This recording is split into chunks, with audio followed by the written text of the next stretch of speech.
Épictète, ce qui dépend de nous et ce qui ne dépend pas de nous. C'est la règle à comprendre. Tout le malheur des hommes vient de ce qu'ils confondent ce qui est en leur pouvoir et ce qui n'est pas en leur pouvoir.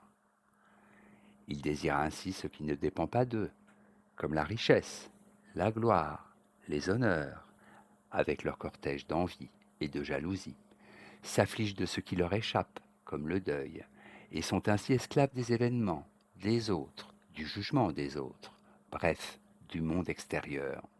Le but est donc de redevenir maître de soi, d'exercer sa maîtrise sur les seules choses qui dépendent de nous, nos représentations, nos jugements, nos pensées. Non pas désirer ce qu'on n'a pas ou n'est pas, mais rendre désirable ce que l'on a et ce que l'on est. Alors on retrouve sa pleine liberté, puisqu'on focalise son attention uniquement sur ce qui dépend de nous. On vit alors une vie sans trouble. La source de tout bien et de tout mal que nous pouvons éprouver réside strictement dans notre propre volonté. Nul autre que soi n'est maître de ce qui nous importe réellement, et nous n'avons pas à nous soucier des choses sur lesquelles nous n'avons aucune prise, et où d'autres sont les maîtres.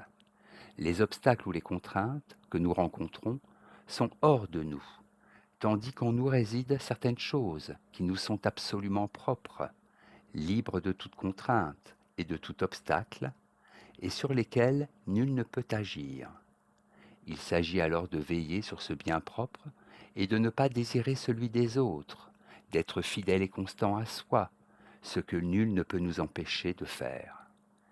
Si chacun est ainsi l'artisan de son propre bonheur, chacun est aussi l'artisan de son propre malheur, en s'échappant de soi et en abandonnant son bien propre pour tenter de posséder le bien d'autrui. Le malheur réside donc dans l'hétéronomie, lorsque nous recevons de l'extérieur une loi à laquelle nous obéissons et nous soumettons. Nul ne nous oblige à croire ce que l'on peut dire de nous, en bien ou en mal, car dans un cas nous devenons dépendants de la versalité du jugement d'autrui, dans l'autre nous finissons par donner plus de raison à autrui qu'à nous-mêmes.